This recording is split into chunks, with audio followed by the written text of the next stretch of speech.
ഇന്നൊരു ചെമ്മീൻ ബിരിയാണി റെസിപ്പി ആയാലോ? പക്ഷേ ഉണ്ടാക്കി വന്നപ്പോൾ അത് ചെറുതായിട്ടൊരു നെയ്ച്ചോറും ചെമ്മീൻ റോസ്റ്റും ആയിട്ടുണ്ടോ എന്നൊരു ഡൗട്ട്. എന്തായാലും ടേസ്റ്റ് യാതൊരു കുറവുണ്ടായിട്ടില്ല കേട്ടോ. നമുക്കെന്തായാലും ഒന്ന് വീഡിയോയിലേക്ക് പോവാം. അതെ, ഞാനൊരു ബൗളിലേക്ക് ചെമ്മീൻ എടുത്തിട്ടുണ്ട്. ഇനി അതിലേക്ക് നമ്മൾ നോർമലി ഇടുന്ന എല്ലാ മസാലകളും അങ്ങ് ഇട്ടോളൂ. അതെ, ഉപ്പ്, മഞ്ഞൾപ്പൊടി, കുരുമുളക് പൊടി, ഗരം മസാല, മുളക് പൊടി, മല്ലിപ്പൊടി, പിന്നെ ഇഞ്ചി, വെളുത്തുള്ളി, പച്ചമുളക് ചതച്ചത് എല്ലാം കൂടി ചേർത്ത് ഇതുപോലെ മിക്സ് ചെയ്ത് വയ്ക്കാം. ഇനി ഞാൻ ഒരു ഉരുളി ഗ്യാസ് മേൽ വെച്ച് എണ്ണ ഒഴിച്ച് ചൂടാക്കുകയാണ്. എണ്ണയും ഞാനൊരു ചെറിയ സ്പൂൺ നെയ്യും കൂടി ചേർത്തിട്ടാണ് ചൂടാക്കട്ടെ. നന്നായിട്ടൊന്ന് തിളയ്ക്കാൻ നമുക്ക് വെയിറ്റ് ചെയ്യാം. നന്നായിട്ട് തിളച്ച് വന്നതിന് ശേഷമാണ് നമ്മൾ ഇതിലേക്ക് സവാള ഇട്ട് കൊടുക്കുന്നത്. വറുക്കാൻ വേണ്ടിയിട്ടാണ്. വളരെ സ്ലൈസായിട്ട് അരിഞ്ഞ സവാളയാണ് നമ്മളിതിലേക്ക് ചേർക്കുന്നത്. അതെ, നമ്മുടെ എണ്ണ ഇവിടെ നന്നായിട്ടൊന്ന് തിളച്ച് വരുന്നുണ്ട്. നമുക്കിനി സവാള ഇട്ട് കൊടുക്കാം. അതെ, ഇട്ട് കൊടുക്കുന്നുണ്ട്. നന്നായിട്ട് ഒന്ന് ഗോൾഡൻ ബ്രൗൺ കളറിൽ വരും വരെ നമുക്കൊന്ന് വഴറ്റി കൊടുക്കണം. അതെ, കളറ് മാറി മാറി വരുന്നുണ്ട്, കണ്ടില്ലേ?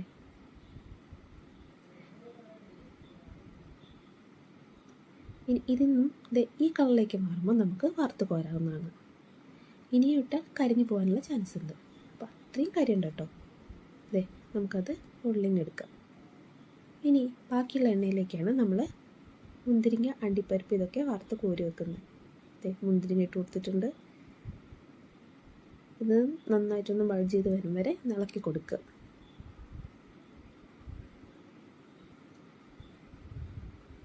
അതെ, ഇതുപോലെ ഇളക്കി ഒത്തിരി പിച്ചല്ല, ചിലപ്പോൾ അത് കരിയും. ഈ ഒരു പരുവാകുമ്പോഴത്തേക്ക് കുറച്ച് അണ്ടിപ്പരിപ്പൊക്കെ ഇട്ട് ഒന്ന് വറുത്ത് കോരുക.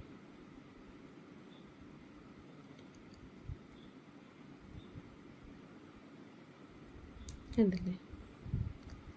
ഇനി ഞാൻ ബാക്കി വരുന്ന എണ്ണയിലാണ് കേട്ടോ ഈ ചെമ്മീൻ ഫ്രൈ ചെയ്തെടുക്കുന്നത്. ആ എണ്ണയിലേക്ക് ചെമ്മീൻ ഇതുപോലെ ഇട്ടിട്ട് കൊടുക്കുകയാണ്.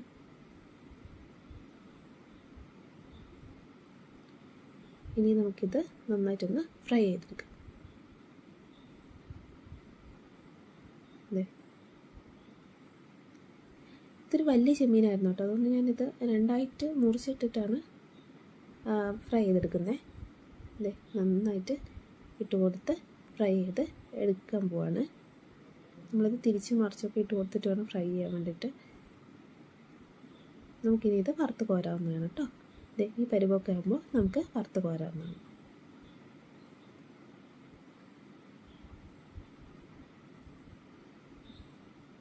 ഇനി അടുത്ത സെക്ഷനും നമുക്കിതുപോലെ വറുത്ത് കോരാം. അടുത്ത സെക്ഷൻ ഞാനിവിടെ ഇട്ട് കൊടുത്തിട്ടുണ്ട്, കണ്ടില്ലേ? ഇതും നമുക്ക് നേരത്തെ വറുത്ത് കോരിയതുപോലെ വറുത്ത് കോരാവുന്നതാണ്. അതിനുശേഷം ബാക്കി വരുന്ന എണ്ണയിലേക്ക് കുറച്ച് നമ്മൾ എണ്ണയുടെ അളവനുസരിച്ച് നമുക്ക് വീണ്ടും ഒഴിച്ച് കൊടുക്കാവുന്നതാണ് കേട്ടോ. ഇനി നമ്മൾ ബാക്കി വന്ന എണ്ണയിലേക്ക് കുറച്ച് എണ്ണയും കൂടിയിട്ട്, കുറവാണെന്നുണ്ടെങ്കിൽ കുറച്ച് എണ്ണയും കൂടിയിട്ട് ഒഴിച്ചിട്ട് നമ്മൾ ഇഞ്ചി, വെളുത്തുള്ളി, പച്ചമുളക് എന്നിവ ചതച്ച് വെച്ചിരുന്നല്ലോ, ആ മിക്സ് ഒരു 1.5 സ്പൂണോളം ഇട്ടിട്ട് ഒന്ന് വഴറ്റി കൊടുക്കണം. അതെ, നമ്മൾ ആ മിക്സ് ഇതിലേക്ക് ഇടുന്നുണ്ട്. ഇതുപോലെ ഒന്ന് വഴറ്റി കൊടുക്കുക. ഇനി ഇതിലാണ് കേട്ടോ നമ്മൾ സവോള ഇട്ടിട്ട് എന്താ പറയുക, വഴറ്റി കൊടുക്കേണ്ടത്. അതെ, സവാള ഇട്ട് കൊടുത്തിട്ടുണ്ട്. ഇതുപോലെ ഒന്ന് ആദ്യം എണ്ണയിലേക്കൊന്ന് മിക്സ് ചെയ്തെടുക്കുക. നമ്മളെപ്പോഴും സവാളയിൽ ഉപ്പിടാറുണ്ട്, കാരണം പെട്ടെന്ന് വഴന്ന് വരും കിട്ടും കേട്ടോ. അതുകൊണ്ടാണ് നമ്മൾ ഉപ്പിട്ട് കൊടുക്കുന്നത്. അതെ, ഇതുപോലെ ഒന്ന് മിക്സ് ചെയ്തതിന് ശേഷം നമ്മൾ ആവശ്യത്തിന് ഉപ്പിടുക. നമ്മൾ ചെമ്മീനിലിട്ട ഉപ്പിൻ്റെ ഒരു പാകം നോക്കിയിട്ട് വേണം ഇത് ഉപ്പിടാൻ വേണ്ടിയിട്ട്. അല്ലെങ്കിൽ ലാസ്റ്റ് രണ്ടും കൂടി മിക്സ് ചെയ്യുമ്പോഴത്തേക്ക് ഉപ്പ് കൂടാനുള്ള ചാൻസ് ഉണ്ട്. അപ്പോൾ പാകത്തിന് ഉപ്പിട്ട് കൊടുത്തിട്ടുണ്ട്. ഇത് നന്നായിട്ടൊന്ന് ഇളക്കി കൊടുക്കുക. ഇളക്കി കൊടുത്തിട്ട് നമ്മളൊന്ന് അടച്ച് വെച്ചിട്ടാണ് കേട്ടോ വേവിക്കുന്നത്. ഇതുപോലെ അടച്ച് വെക്കുന്നുണ്ട്. അടുത്ത് ഞാനിതിലേക്ക് തക്കാളിയാണ് ചേർക്കണേ. ഈ ഉള്ളി അത്യാവശ്യം ഒന്ന് വഴണ്ട് വരുമ്പോഴത്തേക്ക് നമ്മൾ തക്കാളി ചേർത്ത് കൊടുക്കുന്നുണ്ട്.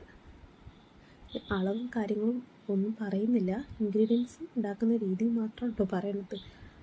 സോ നമുക്ക് തക്കാളി ഇട്ടിട്ടുണ്ട്, അതും ഒന്ന് വഴറ്റിയിട്ട് നമ്മളൊന്ന് അടച്ച് വയ്ക്കുകയാണ്. ഇനി നമുക്ക് മറ്റൊരു അടുപ്പ് കത്തിച്ച് നമ്മുടെ ചോറിന് വേണ്ട കാര്യങ്ങൾ നോക്കാം. ഞാനപ്പോൾ ഒരു വലിയൊരു ഉരുളിയാണ് എടുത്തിട്ടുള്ളത്. അത് ഒന്ന് വെള്ളമൊക്കെ വറ്റാൻ വേണ്ടിയിട്ടൊന്ന് വച്ചിട്ടുണ്ട്. ഇനി അതിലേക്ക് ഞാൻ 2 സ്പൂണ് നെയ്യ് ഇട്ട് കൊടുക്കുകയാണേ. ഇട്ട് കൊടുത്തതിന് ശേഷം ഞാൻ കുറച്ച് ഓയിലും കൂടി ഇടുന്നുണ്ട്. അതിനുശേഷം ഞാനിതിലേക്ക് ഓൾ സ്പൈസസ് ആയിട്ടുള്ള പട്ട, ഗ്രാമ്പൂ, ഏലക്കായ, പെരുംജീരകം, കുരുമുളക് ഇത്രയൊക്കെ ഇട്ടിട്ട് നന്നായിട്ടത് മിക്സ് ചെയ്ത് കൊടുക്കുകയാണേ.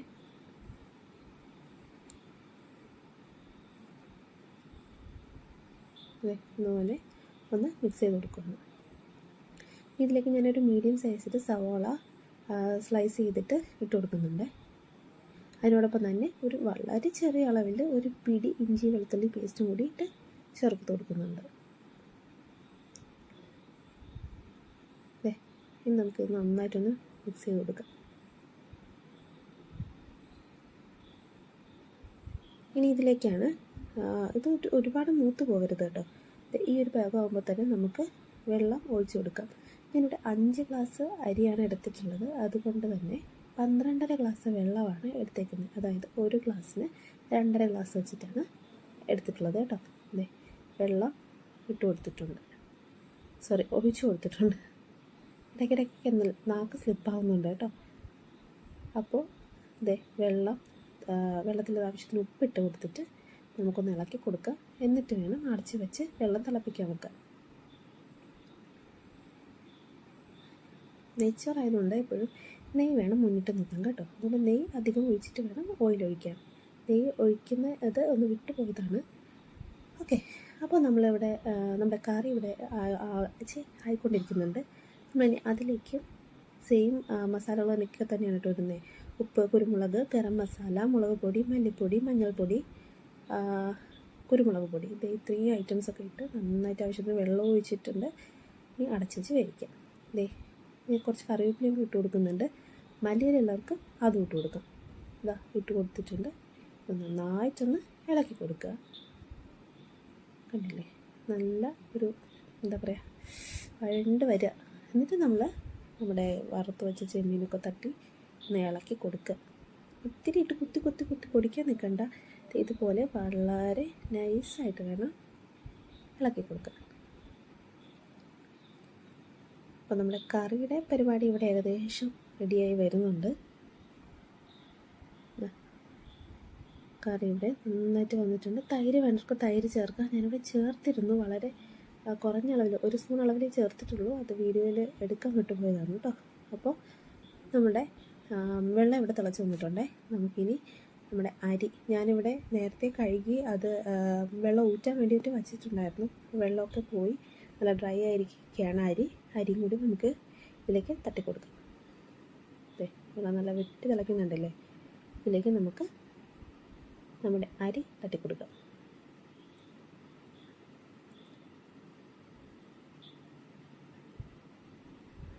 അരി നമ്മൾ ഇട്ട് കൊടുത്തിട്ടുണ്ട്. ഇനി നമ്മൾ പാകം നോക്കിയിട്ട് ഇളക്കി കൊടുത്തിട്ട് വേണം ഒന്ന് അടച്ച് വെക്കാൻ വേണ്ടിയിട്ട്. ഇപ്പം ഞാൻ ഹൈ ഫ്ലെയിമിൽ ഇട്ടേക്കാണ്. ഇത് അടച്ച് വെച്ചതിന് ശേഷം ഒരു മീഡിയം ഫ്ലെയിമിലിട്ട് ഒരു 20 മിനിറ്റോളം നമ്മളൊന്ന് വെയിറ്റ് ചെയ്യുക. 20 മിനിറ്റ് കഴിഞ്ഞിട്ടുണ്ട്. നമ്മുടെ റൈസ് ഇവിടെ റെഡി ആയിട്ട് വന്നിട്ടുണ്ട്. കണ്ടില്ലേ, നന്നായിട്ട് വെന്ത് വെള്ളമൊക്കെ വറ്റി വിട്ട് വന്ന രീതിയിൽ ഒട്ടും കുഴയാതെ നമുക്ക് നമ്മുടെ റൈസ് കിട്ടിയിട്ടുണ്ട്.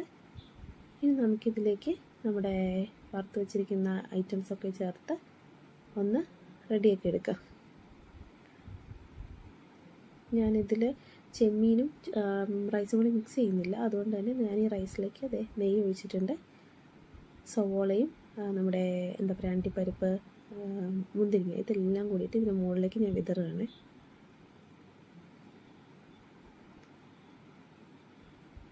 എല്ലാവർക്കും മിക്സ് ചെയ്ത് കഴിക്കാൻ ഇഷ്ടമില്ലാത്തതാണെങ്കിൽ ഇങ്ങനെ സെപ്പറേറ്റ് വെച്ചിട്ട് നമുക്ക് പിന്നീട് എടുക്കുമ്പോൾ മിക്സ് ചെയ്തെടുക്കുകയോ അല്ലെങ്കിൽ സെപ്പറേറ്റ് കഴിക്കുകയോ അങ്ങനെയൊക്കെ ചെയ്യുന്നതായിരിക്കും കുറച്ചുകൂടി ബെറ്റർ എന്ന് തോന്നുന്നു. ഞാൻ ആ ഒരു രീതിയിലാണ് ഇതിങ്ങനെ സെപ്പറേറ്റ് ഉണ്ടാക്കിയത്. എല്ലാം ഇട്ട് കൊടുത്തിട്ടുണ്ട്. ഇനി നമ്മളിതൊന്ന് അടച്ച് വെച്ച് ഒരു വെയിറ്റ് ഞാൻ അതിൻ്റെ മുകളിലേക്ക് എടുത്ത് വെച്ചിട്ടുണ്ട്. ഇനി അടച്ച് വെച്ചിട്ട് നമുക്കൊന്ന് വെയിറ്റ് ചെയ്യാം. ആ നെയ്യൊക്കെ ഒന്ന് എന്താ പറയുക മെൽറ്റ് ചെയ്തൊന്ന് ഇറങ്ങി അതിൻ്റെ മണമൊക്കെ ആ റൈസിൽ പിടിക്കാൻ വേണ്ടിയിട്ടാണ്. ഞാൻ ഈ സമയം കൊണ്ട് കുറച്ച് പപ്പടം കൂടി കാച്ചിരുന്നുണ്ട്. ഇവിടെയൊക്കെ പപ്പടം മസ്റ്റാണ് ബിരിയാണിക്ക്. പപ്പടം സാലഡ് ഞാൻ ഓൾറെഡി ഉണ്ടാക്കി വെച്ചിട്ടുണ്ട്. അപ്പോൾ പപ്പടം കൂടി നമ്മൾ റെഡിയാക്കി എടുക്കുന്നുണ്ട്. ഇപ്പോൾ നമ്മുടെ ബിരിയാണി എന്ന് തന്നെ ഞാൻ പറയുന്നുണ്ട് കേട്ടോ. ബിരിയാണി ഇവിടെ റെഡി ആയിട്ടുണ്ട്. വളരെ ടേസ്റ്റിയാണ് കേട്ടോ. ഇതിൽ കാണുന്നതിനേക്കാളോ ഒക്കെ മേലെ ടേസ്റ്റിയാണ്. അപ്പോൾ എല്ലാവരും ട്രൈ ചെയ്ത് നോക്കുക. അപ്പോൾ നമ്മുടെ